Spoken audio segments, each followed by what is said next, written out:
الله لا يغير ما بقوم حتى يغيروا ما بأنفسهم.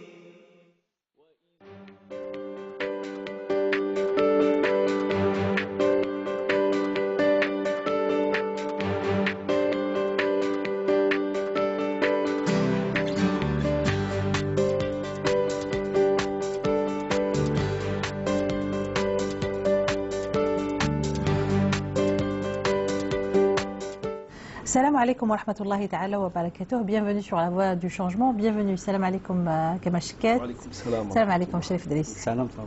La semaine dernière, on parlait de la représentation de l'islam et des musulmans dans le cinéma occidental. Aujourd'hui, on continuera dans la même discussion, mais on abordera la représentation de l'islam et des musulmans dans les émissions d'information occidentales. Alors, Kama Chiked, est-ce qu'il y a une continuité justement dans la représentation de l'islam entre le cinéma et les émissions d'information? Je dirais que c'est le cinéma qui fait la continuité des émissions d'information ou des JT à travers le monde, parce que le cinéma va venir conforter cette image qui essaye d'asseoir les médias lourds à travers le monde concernant l'islam et les musulmans. Le cinéma vient avec sa pointe de magie à il aide à mieux digérer cette pilule, parce que pour quelqu'un qui réfléchit, il n'est pas tout à fait admissible de croire un média parce que ça provient d'un média, tout simplement, surtout à l'heure actuelle.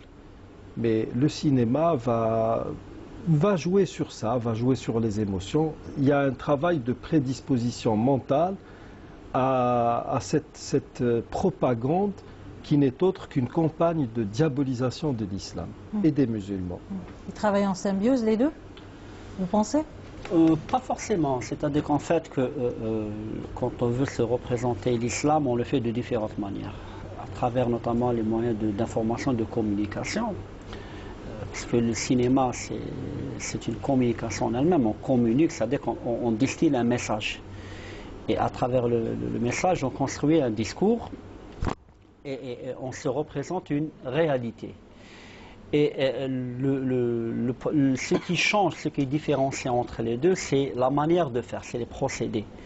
Le cinéma joue plus sur le côté, quelque part, il y a tout ce qu'on appelle le récit, la narration, le dialogue, le scénario et tout ce qui s'ensuit. Et généralement, on dit que le cinéma, que le film, c'est un peu un produit de stock. L'information, c'est un produit de flow, c'est-à-dire qu'il est périssable. Et les médias ont leur manière de faire. Leur manière de faire, notamment les médias sont dans l'instantanéité.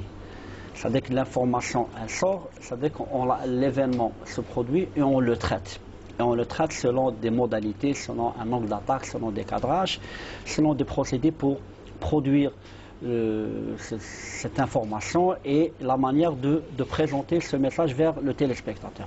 Donc, il y a aujourd'hui aussi des émissions qui mélangent un peu divertissement et information, ou si on veut, dans un certain cadre, des émissions d'infotainment où il y a justement, où il y a souvent la présence de la thématique islam. Tout à fait. On est dans les modèles hybrides. C'est-à-dire qu'actuellement, les Américains ont commencé cela avec les talk shows. Tout à fait. C'est-à-dire qu'avant, ce qu'on appelait les émissions politiques, les émissions sociales, ils se sont avérés qu'avec l'intrusion, ce qu'on appelle du marché financier et la domination de l'aspect mercantile des médias, les parts de marché. Tout à fait. On en est arrivé à considérer qu'il faudrait travailler autrement, repenser la façon de présenter l'information. On n'est plus dans le schéma où l'émission politique qui est regardée par une catégorie de téléspectateurs. À un moment donné, on ne peut pas se permettre de produire un produit pour le présenter en printemps, par exemple à 20 h, sachant que l'audimat sera en deçà de ce qu'on attend. Donc on a réfléchi, on a commencé aux États-Unis à réfléchir ce qu'on appelle des schémas hybrides. C'est-à-dire qu'à la fois on fait dans l'infotainment, dans le divertissement, on fait dans le sérieux et on fait dans la dérision. Dans une émission, on invite un homme politique, on invite un humoriste, un humoriste, un écrivain, un philosophe, et on parle de tout. Et cette façon de faire a été exporté vers l'Europe et en France. C'est le modèle qu'on connaît le plus avec la réception des chaînes françaises. On trouve ce qui est produit comme contenu, c'est un contenu diversifié. Et dans ce contenu, bien entendu, on traite des questions qui sont polémiques, comme par exemple la question du voile, la question du rapport à l'islam. Est-ce que les musulmans sont aptes à s'approprier les valeurs républicaines et s'intégrer dans le tissu social et accepter de vivre dans ce qu'ils appellent la modernité? Ou plutôt avons-nous affaire à une catégorie sociale qui rejette les valeurs républicaines, les valeurs occidentales? Donc toutes ces thématiques se retrouvent dans ces émissions, ce qu'on appelle des émissions hybrides qui font dans l'infotainment. C'est-à-dire qu'on mélange le ludique, on mélange l'humour, on mélange le sérieux. On invite un philosophe, on invite un écrivain, on invite un imam, on invite un prêtre, on invite un philosophe, et tout le monde dans son point de vue, parce que c'est cela qui attire le plus le téléspectateur, et notamment lorsqu'il s'agit de sujets qui sont très sensibles, qui prêtent matière à polémique. Et nous avons avec nous Tarek Draoui, qui est journaliste à la chaîne 3, spécialiste des questions internationales. Salam alaikum Tarek Draoui. L'islam s'invite beaucoup dans les émissions d'information occidentales. Comment l'expliquer? Pardon, je n'ai pas très bien écouté votre question. Je vous disais que l'islam s'invitait beaucoup dans les émissions d'information occidentales. Comment l'expliquer? Oui, mais il s'invite beaucoup parce que c'est un thème qui est récurrent, c'est qu'il intervient parce qu'il y a une éruption de la religion musulmane dans le paysage occidental. Il faut savoir que la représentation musulmane est très récente, donc elle remonte à 40, 50 dernières années. Et donc il y a une inquiétude en Europe qui peut-être parfois justifiée, mais qui est très caricaturée par rapport à cette religion qui devient en fait la deuxième religion de l'espace occidental. Il faut aussi rajouter tous les événements de ces 30 dernières années, depuis la révolution en Iran jusqu'au 11 septembre. Donc il y a cette question de l'islam qui est récurrente et qui revient à chaque fois dans l'événement et qui est utilisée, si vous voulez, à mauvais escient par les médias occidentaux. Et donc, il y a des thématiques, en fait, quand vous dites à mauvais escient, il y a des thématiques bien précises qui reviennent à chaque fois, et puis il y a un certain type d'invités qui apparaissent dans ces émissions-là. C'est une représentation qui est souvent caricaturale avec un glissement sémantique dans le discours en vérité. On est parti du musulman pour échouer sur le djihadiste, ce qui sous-entend qu'un musulman est d'abord un suspect qui doit se justifier, il doit prouver, si j'ose dire, son innocence. Le fait d'être musulman étant soit soupçonneux en général, et ce glissement n'est pas dénué de toute arrière-pensée. Prenez par exemple le terme de djihadiste, n'est pas anodin. On veut donner au moins coûte que coûte une connotation péjorative, alors qu'on est très loin de la signification du djihad, qui est un effort personnel. D'abord, on revoit donc l'image d'une religion, puisque le djihad est une recommandation dans l'islam, je disais une religion violente, moins basée sur la violence. Il y a une forme de stigmatisation aussi à travers les sujets choisis. Le musulman, c'est d'abord le dealer du quartier, le converti en prison, la brute adoucie. C'est jamais l'extraordinaire qu'on peut normalement rencontrer dans la rue. On cherche aussi, si vous voulez, à ghettoiser les musulmans au sein des sociétés occidentales à travers des clichés fabriqués. Et là, c'est insidieux aussi, en stigmatisant les musulmans, on leur refuse en vérité une intégration au sein de leur société. On les empêche d'avoir la moindre incidence sur ces sociétés. Très bien, merci beaucoup Tarek Draoui. Merci à vous. Voilà, donc stigmatisation, fausse représentation et thématique toujours bien choisie. Bien entendu, c'est-à-dire que c'est l'événement en fait qui dicte l'agenda, c'est-à-dire que l'ordre des priorités. On peut citer quelques exemples. Les exemples sont très nombreux. Des années 90 ou plus récemment, on dirait ces 10 dernières années, par exemple en 2012, ce qui se passait en France, l'attentat contre la synagogue, depuis l'attentat Charlie Hebdo, le Bataclan, le Karcher, ce qui s'est passé à Bruxelles, à Londres et en Allemagne, les médias se saisissent de l'événement, bien entendu. C'est-à-dire qu'on est dans l'instantanéité, on est dans une logique d'un discours, dans une logique de peur, de crainte, de méfiance, de terreur. Et là, les médias, ils sont dans deux registres. Soit on va vers l'apaisement, voilà, l'apaisement pour rassurer les populations, soit on va vers ce qu'on appelle l'amplification et l'exagération et entretenir... La logique sécuritaire, en fait. La logique sécuritaire, ce qu'on appelle la sécurisation du discours médiatique. Et ce discours, comme on l'a dit la semaine passée par rapport au cinéma, c'est un construit social. Il reflète une réalité sociale parce que les médias, ils ne font pas que relayer un discours politique, ils contribuent quelque part à se représenter une réalité, à la construire. Ce qui s'est passé par exemple en Europe ces 10 dernières années avec les attentats, c'est que le discours médiatique a versé dans une logique sécuritaire qui est stigmatisante. Moi, je rejoins ce qu'a disait l'intervenant par téléphone, c'est que dans une logique de stigmatisation, dans une logique de construction de ce musulman, de cet immigré comme étant soit au pire je dis bien un terroriste, au mieux c'est un marginal, quelqu'un qui n'arrive pas à s'adapter ou à s'approprier les référents de la société occidentale. Là, je citerai l'exemple, en 2012, il y avait une de certains magazines, Le Point, L'Express et Valeurs Actuelles. Les chrétiens du Moyen-Orient en danger. L'islamisme qui fait peur. Le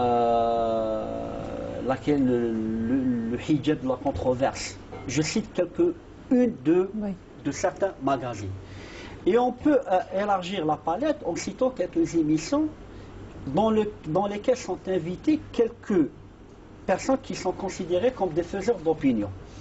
Des journalistes polémiques et connus pour leur tendance idéologique sous le prétexte, ou plutôt en apparence, c'est des journalistes qui font leur travail, qui sont neutres, objectifs, qui essaient d'analyser objectivement, mais en réalité, ils essaient de distiller leur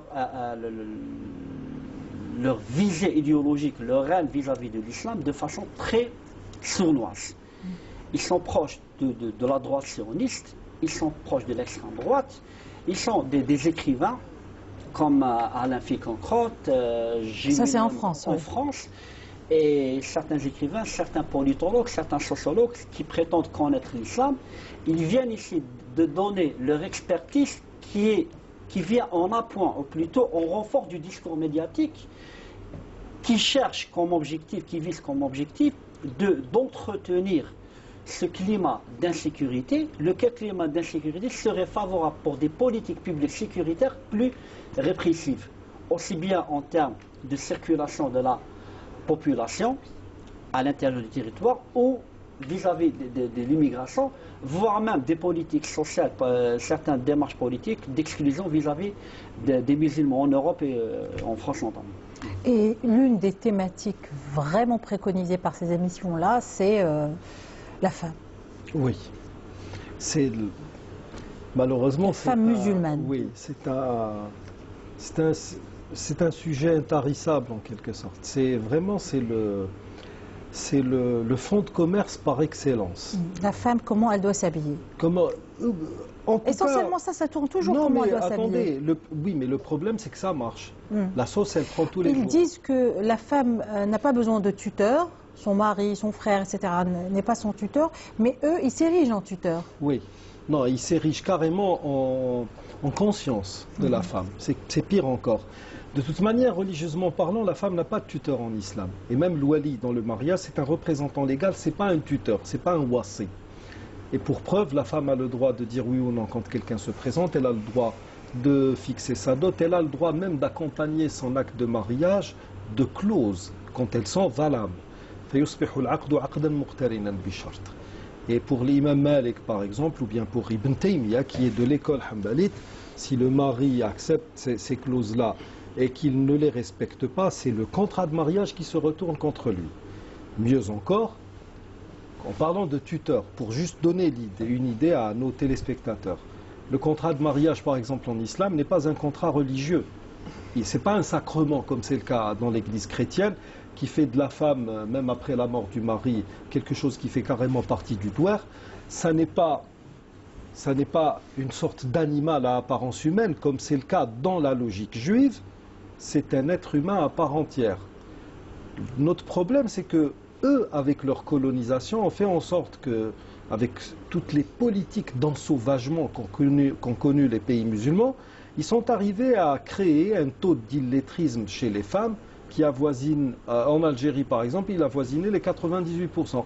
Alors que quand ils sont venus, il y avait les femmes lettrées, les femmes qui savaient lire, écrire, qui pouvaient transmettre de la science à leur progéniture, et dépasser les 90%. Je parle pour un pays comme l'Algérie, uniquement. Donc c'est vrai qu'on a tendance justement à utiliser ce sujet de la femme, ou d'en référer justement pour alimenter toute cette polémique contre l'islam. Là, il faut être objectif, il faut être honnête intellectuellement parlant. Il y a une vérité qui est que, c'est vrai, dans nos sociétés musulmanes, notre tendance à faire l'amalgame entre coutume ou bien entre tradition et religion a fait que, c'est vrai, sur bon nombre de points, enfin pas bon nombre, sur certains points, parce qu'on peut les énumérer. La position de la femme n'est pas tout à fait souhaitable, religieusement parlant, elle n'est pas admissible, humainement parlant, pour les femmes, mais n'oublions pas aussi qu'eux-mêmes sont en train de travestir un peu les vérités, et ils ont dans nos pays des réseaux, des caisses de résonance qui travaillent justement dans ce domaine. Et tout ça fait que, de temps à autre, on nous balance comme ça une polémique. C'est les mêmes polémiques qui reviennent. C'est toujours le tuteur, le voile. C'est des polémiques qui l'héritage, par exemple. Qui s'importent très facilement ici dans nos pays. C'est incroyable. C'est incroyable, oui. Ouais. Alors vous avez... Là où les médias ne font pas leur travail. Parfois, on a l'impression, quand je regarde certaines émissions algériennes d'information, j'ai l'impression que je suis en train de regarder une émission occidentale. C'est des caisses. Je n'arrive même plus à comprendre. C'est des caisses de résonance. Ouais. Et ces gens-là font ça, vous savez, ces gens-là sont capables de faire ça pour un visa. Ils sont capables de trahir leur pays, de trahir les leurs. Point barre. Pour les médias, ces médias qui réfléchissent, autant ceux qui sont en outre, qui nous viennent d'outre-mer que certains médias locaux. Pourquoi par exemple, je sais que ces médias sont allés couvrir des rencontres ici en Algérie, où par exemple des caisses de résonance ou des arabes de service, comme on les appelle, d'Algérie, du Maroc et de Tunisie, ont fait l'œuvre justement de ces médias pro-sionistes. Alors qu'on a vu dans ces rencontres des Françaises, par exemple, qui disaient aux féministes algériens, là vous allez droit vers un mur, vous avez des acquis que nous n'avons pas. Le chantier en termes de réflexion, vous êtes en train de le faire mal dans la mesure où vous n'avez pas une échelle de priorité qui est la vôtre. Vous êtes en train de réfléchir selon ce qui vous est suggéré de l'Occident. Et ça va, vous courez à votre perte. Vous savez, quand une féministe française dit cela à des féministes algériennes, ça devient grave. Sauf que là, vous ne trouverez jamais des médias pour relayer cela. Par contre, quand on vous parle mal de l'islam, là où l'on veut vraiment attaquer la religion, vous trouverez, tous ceux qui le font sont pratiquement plébiscités par ces médias. Ça fait... On alimente la polémique pendant un certain temps et puis bon, on passe à autre chose et on y revient par la suite. Donc c'est vraiment, on a l'impression que ça s'inscrit dans une politique de longue haleine et qui a été planifiée depuis très très très longtemps. C'est-à-dire qu'on a vraiment travaillé sur ça. Comment façonner ou formater la nouvelle identité du musulman. L'esprit du nouveau musulman, du musulman que nous souhaitons. Et c'est pour cela que dans cette fameuse thèse que j'appelle la judaïsation de l'islam, en parlant de la religion de Moïse, de Jésus et même de Mohammed sallallahu alayhi wa sallam, Nous avons tout ce travail qui est fait, et donc la finalité est d'amadouer l'autre, d'en faire un agneau, d'en faire une pâte à modeler malléable, dont on peut faire ce que l'on veut. Vous allez retrouver par exemple Paul de Tarse qui va donner entre autres enseignements aux chrétiens que voilà, si l'on te donne une gifle sur la joue droite, tends la joue gauche, alors que il y a un très beau livre que les musulmans devraient lire en masse, c'est The Five Gospels, les 5 Gospels. C'est les 4 synoptiques ou pseudépigraphiques, les Gospels canoniques, les évangiles que nous connaissons, avec celui de saint Thomas.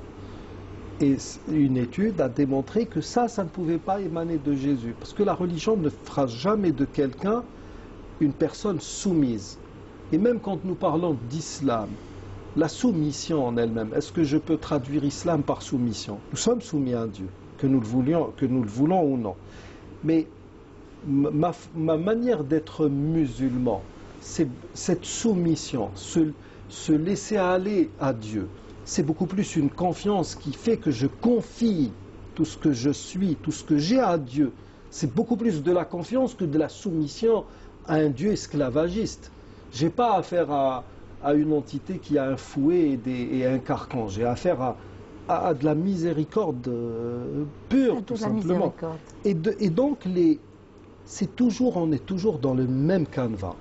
On va essayer de jouer sur cela.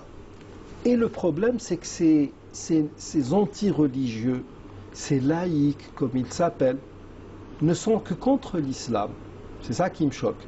Oui, le djihad, notre ami Tariq Draoui a fait justement ce rapprochement il a évoqué le djihad et le véritable sens du djihad et cette manière malsaine que de vouloir jeter le discrédit sur tout ce qui a trait au djihad en allant vers le glissement sémantique, en dénaturant le nom, en lui donnant une signification qui est beaucoup plus, on va dire, juive que musulmane, parce que cette notion de guerre sainte, etc., elle ne vient pas des musulmans. Le problème est que dans tout ça, il n'y a que l'islam qui est mauvais. Ah, l'islam, c'est la religion de la haine, c'est ceci. On fait abstraction de 14 siècles d'histoire, où l'islam a vraiment sauvé le monde. Que serait devenu ce monde si l'islam n'avait jamais existé? Là, par moments, j'ai envie de m'adresser à ces pseudos, parce que ce ne sont que des pseudos. Vous savez, quand les juifs, par exemple, qui passent sur les médias français, n'ont pas droit de citer dans les pays anglo-saxons. Quand vous prenez des juifs qui pèsent lourd dans les médias américains ou anglais, c'est le petit juif français multiplié par 100. Attention, un Zemmour, pour moi, c'est pas quelqu'un qu'on peut qualifier de philosophe, ou un Bernard-Henri Lévy, je suis désolé. Et justement, c'est ce type d'invité-là qu'on ramène sur les plateaux. Finkielkraut, voilà. Vous avez. Ou alors associé à un certain autre type, si je peux dire, d'invités musulmans, ceux-là. Des soumis, de vrais soumis. De vrais soumis, oui. Là, c'est-à-dire que... Il va m'obliger à... Non, pardon Délice. Non, parce que là, on vous met face à ces gens-là qui donnent l'impression d'être des érudits. Franchement, c'est de la médiocrité à l'état pur. Vraiment, il y a des musulmans, soi-disant, qui viennent représenter l'islam, qui sont d'un absurde macabre, alors que l'absurde ne tue point, généralement. C'est ça qui... Cette disparité, ce contraste en termes de réflexion. C'est-à-dire que l'émergence de cette catégorie d'acteurs à la fois médiatiques et artistiques et intellectuels sont le fruit de changements d'un contexte sociopolitique. En Europe, de manière générale, en France tout particulièrement, on assiste à la montée de la droite, pas au niveau politique, mais plutôt au niveau sociétal. On a l'impression qu'il y a une droitisation de la société française. Pas seulement en France, en fait. Oui, oui. Enfin, j'ai dit, bien sûr, au niveau européen et en France. Bon, on cite le cas français, le cas le plus connu. Le plus connu de chez nous. De chez nous. Et ça depuis notamment 2005-2006 et après durant le mandat de l'ancien président Nicolas Sarkozy qui a permis à cette catégorie d'acteurs d'avoir pignon sur rue, c'est-à-dire d'avoir voix au chapitre et d'essayer de contribuer dans cette stratégie de refaçonnement du rapport à l'islam et aux musulmans. Donc, bien entendu, il y a une catégorie de journalistes, donc de médias, qu'on met en avant. Et on les met de façon délibérée dans le seul objectif de contribuer à entretenir cet amalgame. C'est-à-dire quand on met en vedette un certain Éric Zemmour ou là, une Catherine Fourest ou Houellebecq ou Bernard-Henri Lévy ou autres, Finkielkraut et autres, Alexandre Adler. Et avec eux pour donner du consistant, Oui. un Chelroumi par exemple. Non, c'est-à-dire que moi, oui, certains, bon, j'irai pas jusqu'à jeter de l'anathème à certains non, mais bon. Algériens et tout. Mais bon, le fait parfois, il est quasiment très difficile de ne pas réagir. Oui, Écoutez, non, franchement, non, c'est ça l'imam musulman. C'est pas possible. Mais là, dans les sociétés européennes, en France notamment, c'est-à-dire que là, on met en avant une catégorie d'acteurs.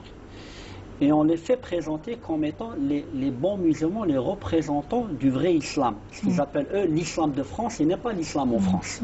La nuance, elle est de taille. Donc, on leur donne des tribunes, aussi bien dans la presse écrite qu'en dans les médias lourds, la radio et la télévision, parce que l'effet de la télévision il est plus important que celui d'une radio et encore plus important que celui d'un journal. Ces gens-là obéissent à un certain agenda, c'est-à-dire un agenda politique qui fait que le rapport qui devrait être à l'islam et aux musulmans devrait être différent. La place que l'islam devrait occuper dans l'espace public européen et français devrait être autre. Et on est dans une logique pas laïque, mais une logique laïcarde. C'est-à-dire qu'en fait, j'aimerais qu'on explique quelque chose à nos téléspectateurs, c'est que la différence entre sécularisme et laïcité. Le sécularisme, il admet une certaine religiosité dans l'espace public, de façon très limitée. Par exemple, aux États-Unis, les évangélistes ou les chrétiens, ils ont leur mot à dire. Par exemple, quand vous trouvez dans la monnaie américaine la notion in God we trust, vous ne trouverez jamais cela sur l'euro ou le franc français anciennement. Oui. Donc il y a une différence, c'est que... La laïcité, c'est plutôt les institutions. C'est les institutions, tout à fait. Ça ne devrait pas empêcher les citoyens de porter un habit... Ce qu'ils appellent, eux, les signes ostentatoires. Oui. C'est-à-dire que Et ça, c'est par rapport aux institutions, normalement. Oui, aux institutions, mais c'est ça le sens de la laïcité, oui, telle qu'elle a été stipulée en 1905. Tout à la loi de 1905. Absolument. C'est les institutions. Mais on est allé il y a un effort qui tend vers quelque part d'aller au-delà des institutions, aller vers la laïcisation de la société. C'est que le problème en France, c'est qu'au moment où les sociétés occidentales européennes deviennent de plus en plus cosmopolites, diversifiées, c'est que le modèle jacobin, le modèle vertical, le modèle nationaliste où l'État précède la nation se retrouve menacé. C'est-à-dire qu'on a en face de nous une société qui devient de plus en plus diversifiée, non seulement pas uniquement avec les musulmans, les maghrébins, il y a les Africains, c'est-à-dire qu'il y a une réalité sociale qui s'impose d'elle-même et laquelle réalité impose certaines façons de revoir certaines lois, notamment le statut de ces musulmans au sein de ce paysage, de cette société dans toutes ses dimensions. Il y a une catégorie d'acteurs qui refusent, c'est-à-dire que sous prétexte de défendre le caractère laïque de l'État français, la spécificité française, le caractère exceptionnel de la culture et du modèle français. Donc, et du passé chrétien, en fait, parce qu'on est en train d'écouter maintenant ce discours qui revient, même de la part de certains présidents, qui appellent justement occidentaux. De Sarkozy et... même de Macron, qui a appelé justement à un retour...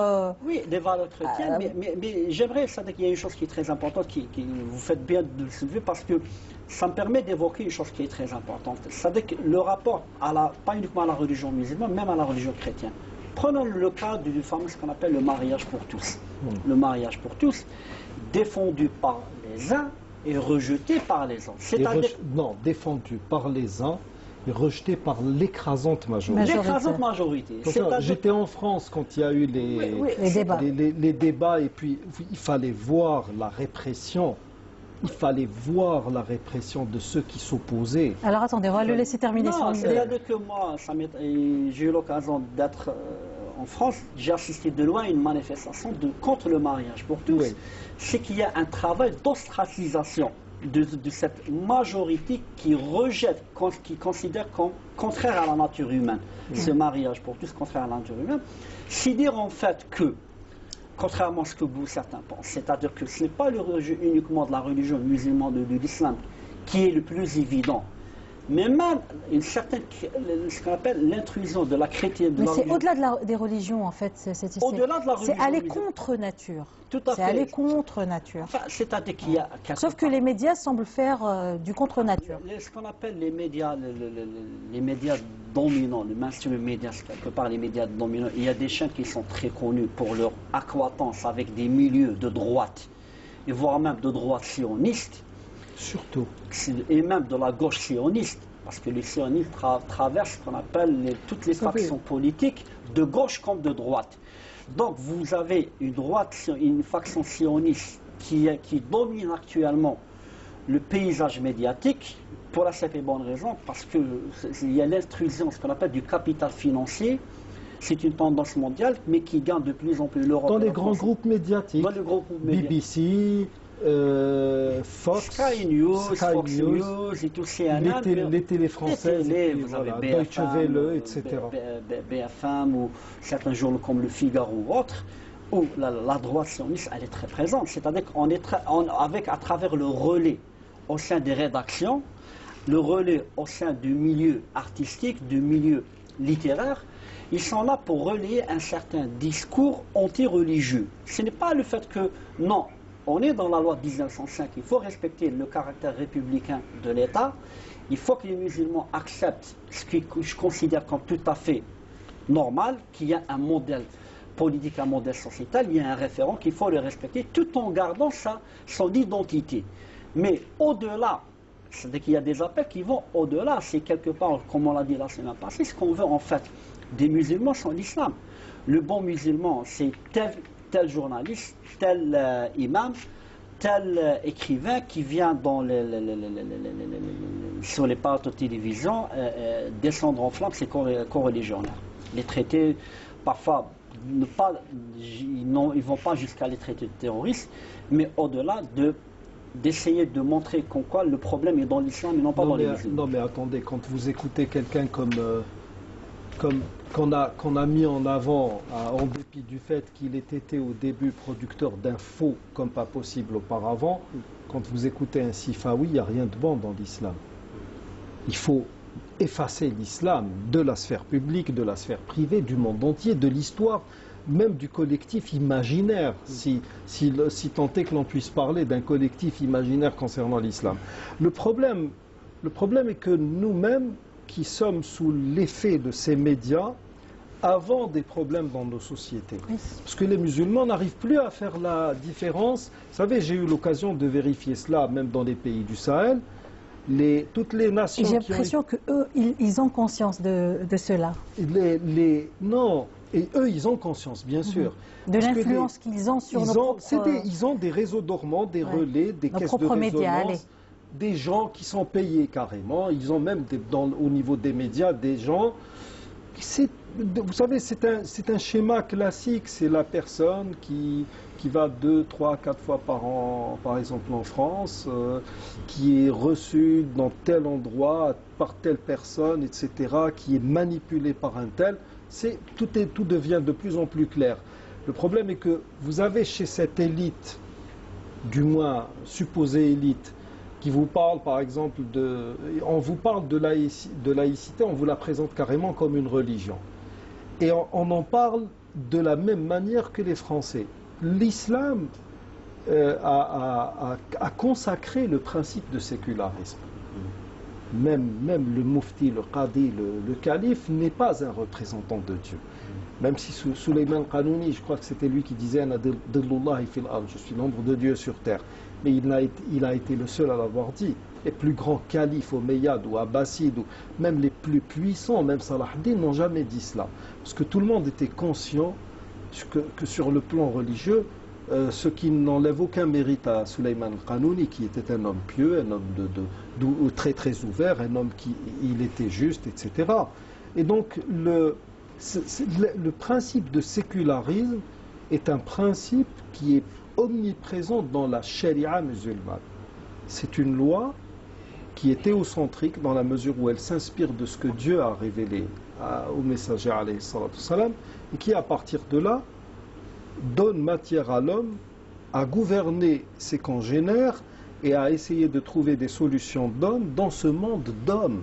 C'est pas Dieu qui descend incarné par une personne, par un pape ou par un rabbin et qui va dire je suis le représentant de l'Éternel, faites ci, ne faites pas ça.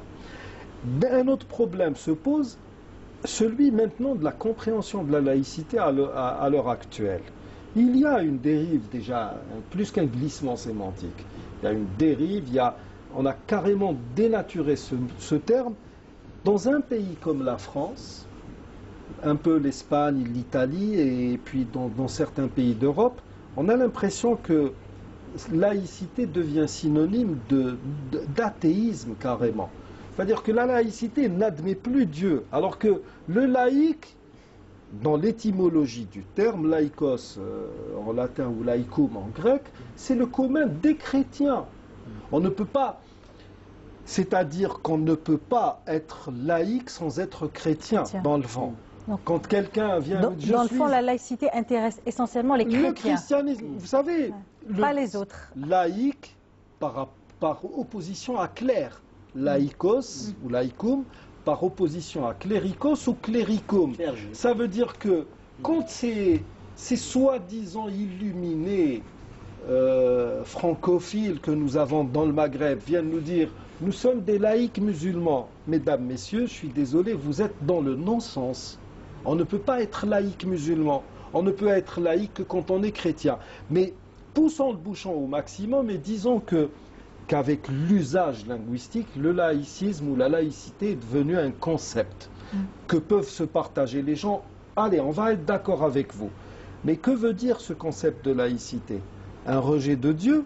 Parce que il y a les Français... certains penseurs musulmans qui ont évoqué la possibilité d'instaurer la laïcité. Oui, ça n'est pas forcément mauvais. Nous appelons dans les sociétés musulmanes. Dans les sociétés musulmanes. Iqbal était... Et il était plus ou moins naïf, Iqbal. Quand on lit Iqbal par rapport à ceux qu'il avait en face, honnêtement, les autres, ils n'étaient pas animés d'autant de bonnes intentions que lui, je suis désolé. Mais bon, alhamdoulilah, on a eu des gens comme Iqbal. On a eu des penseurs comme lui, on a eu des gens comme Malik Ben Labi qui étaient aussi ouverts sur les autres. Mais ça c'est la particularité de l'islam. Là, nous avons des gens qui se sont érigés en élite et qui oublient que cette laïcité, elle ne veut pas dire elle n'a pas le même sens qu'elle avait au début. La laïcité, nous ne le dirons jamais assez, est un concept purement catholique. Le premier à en avoir parlé, le premier à avoir évoqué, mis sur la table ce principe de laïcisme, c'était Gélas Ier, qui était pape vers la fin du 5e siècle de l'ère chrétienne, dans une lettre adressée à l'empereur Gélas Ier, Anastase Ier. Donc nous parlons d'un royaume de Dieu, d'un royaume de l'homme, etc. Et autre problème, même si je prends en considération la laïcité française, pourquoi cette laïcité, selon qu'elle est absorbée, consommée à l'heure actuelle, pourquoi il n'y a pas de réflexion sur le sujet? Pourquoi oublie-t-on qu'après la Révolution française, le fait que l'on soit allé vers une dérive, on va dire, doctrinale ou doctrinaire ou dogmatique, en voulant effacer carrément Dieu, vous savez que les grandes figures de la figure française, de la Révolution française et de la laïcité française, à un moment donné de l'histoire, ont voulu créer une sorte d'être suprême. Parce qu'on avait besoin de remplacer Dieu par quelqu'un d'autre. On ne peut pas se passer de Dieu.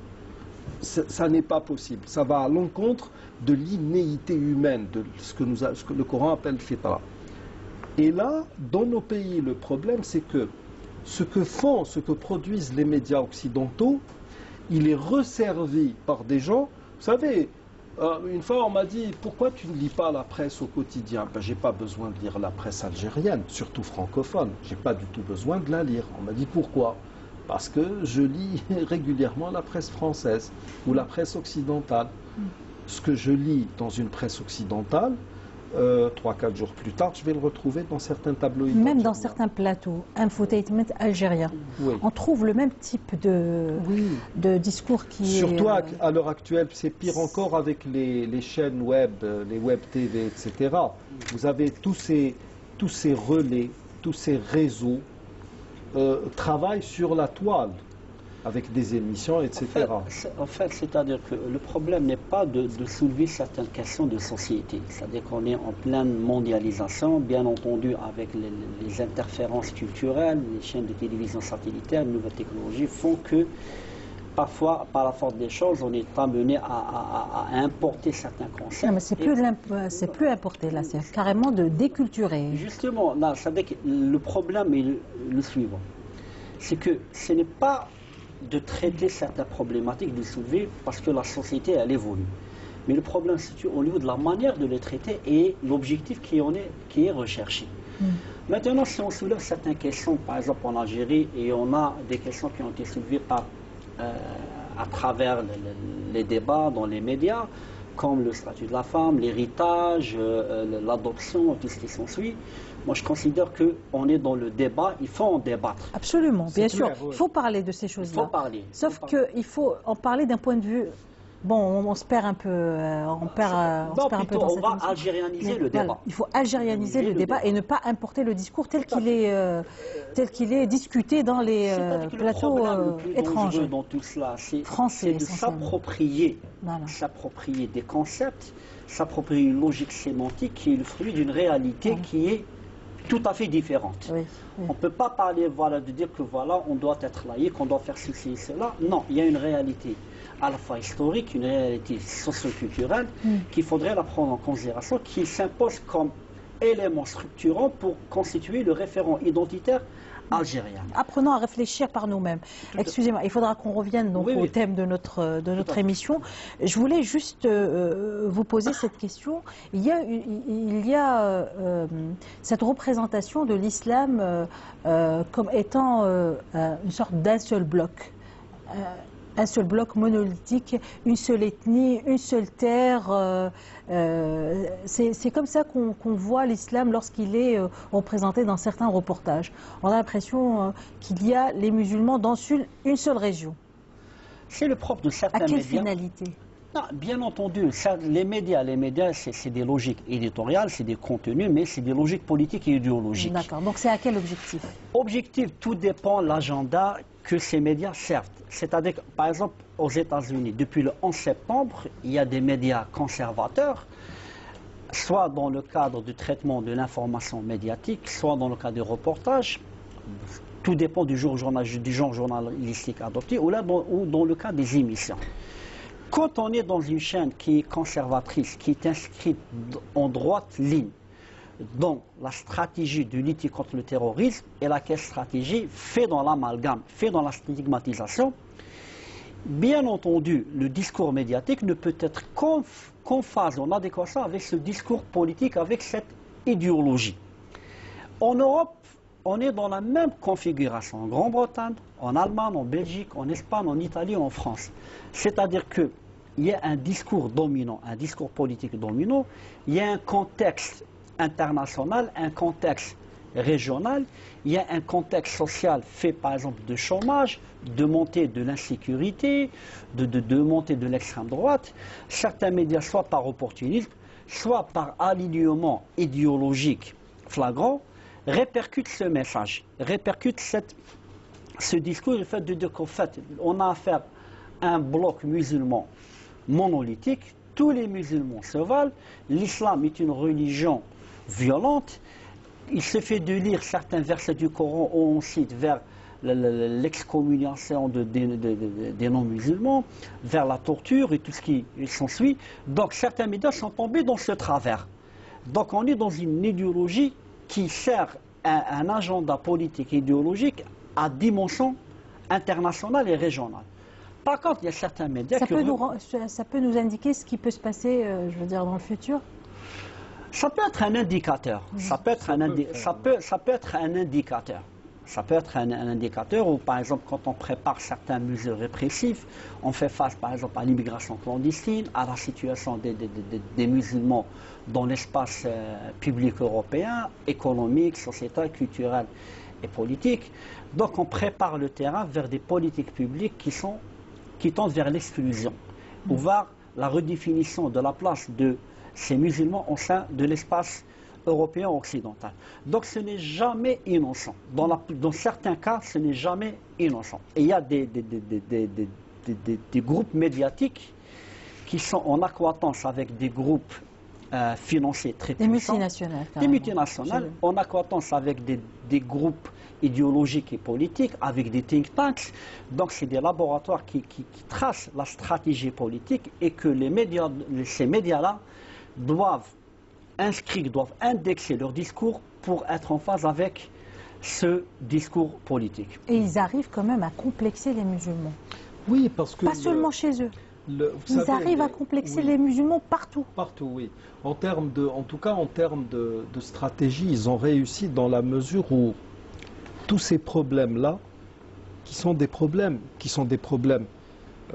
qu'on va retrouver dans toutes les sociétés. Vous savez, la violence, en tant que phénomène, elle est la même, avec la même intensité partout dans le monde.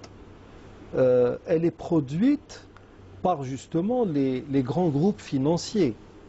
L'agro-grain, les banques en premier lieu, qui sont toutes sous la coupe de Rothschild. Donc nous sommes proprement dit dans le sionisme. Vous avez les grands groupes d'agro-grain, les grands groupes pharmaceutiques qui génèrent de loin les plus gros profits dans le monde.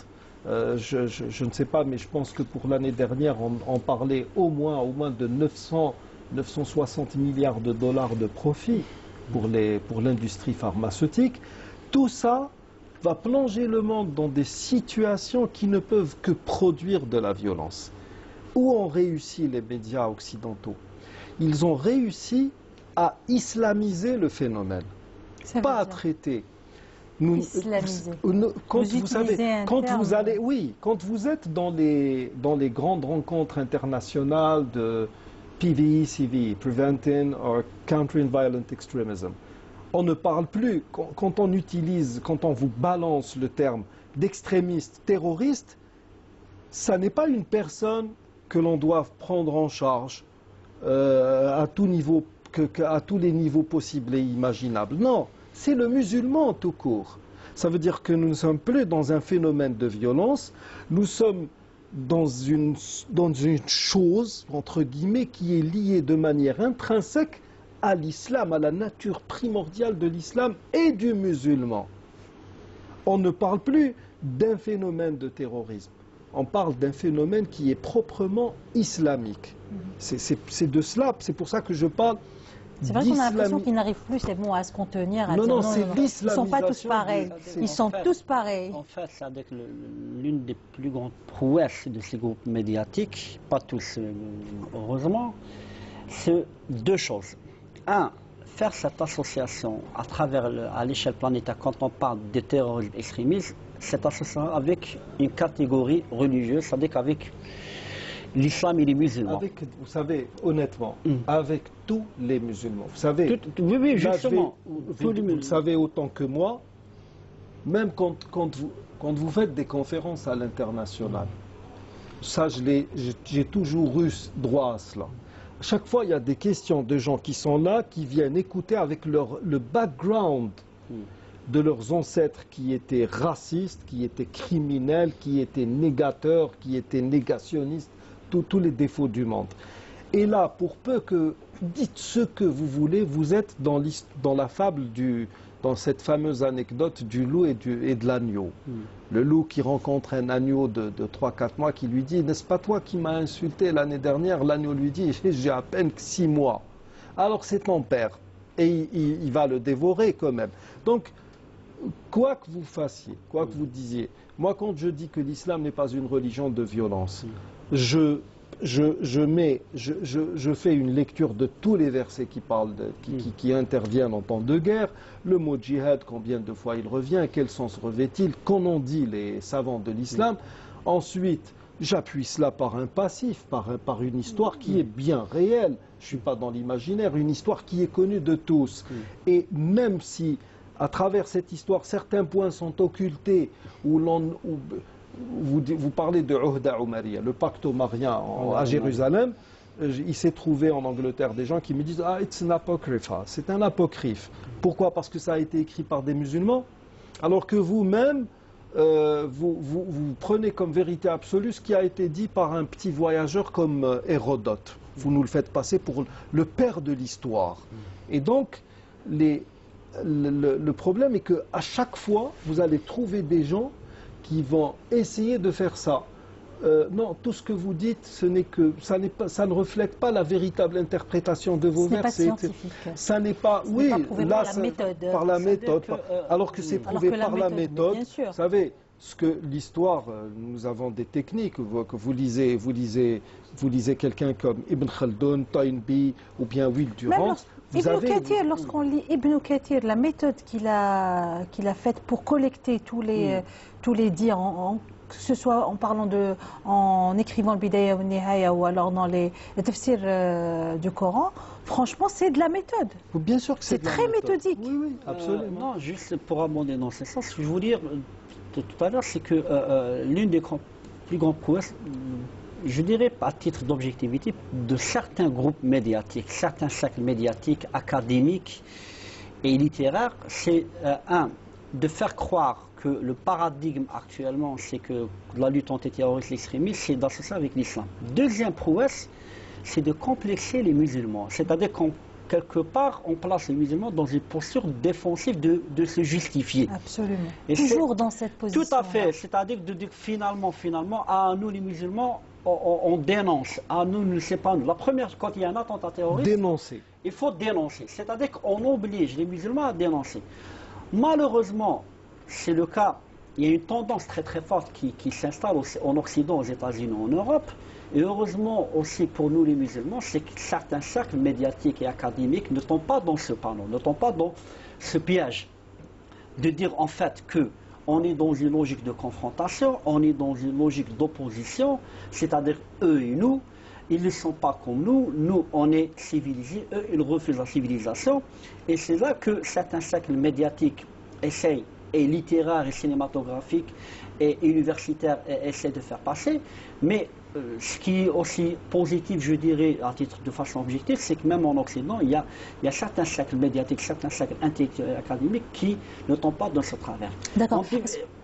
Est-ce que les thèmes qui sont choisis, lorsqu'on parle de l'islam, est-ce que les thèmes qui sont choisis dans ces émissions-là sont là justement pour éviter de parler des vrais problèmes, d'autres problèmes plus importants qui sont comme les problèmes de xénophobie dans leur société par rapport aux musulmans, ou alors de problèmes qui sont internationaux comme le conflit israélo-palestinien, la situation en Syrie, en Irak, le Yémen, d'autres questions. En fait, les thématiques sont choisies de façon délibérée.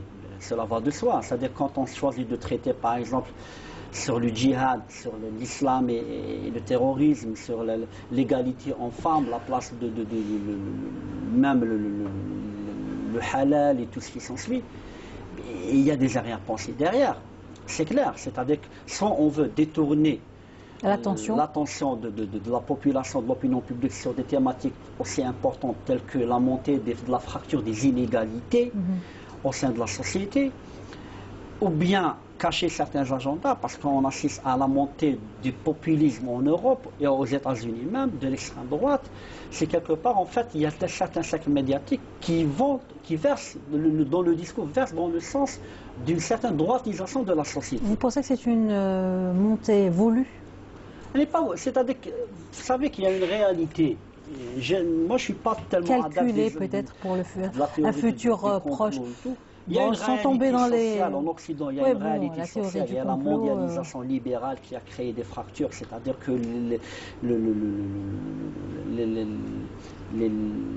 les inégalités entre riches La création, oui, c'est quelque part la classe moyenne à travers l'Europe, aux États-Unis, elle est laminée.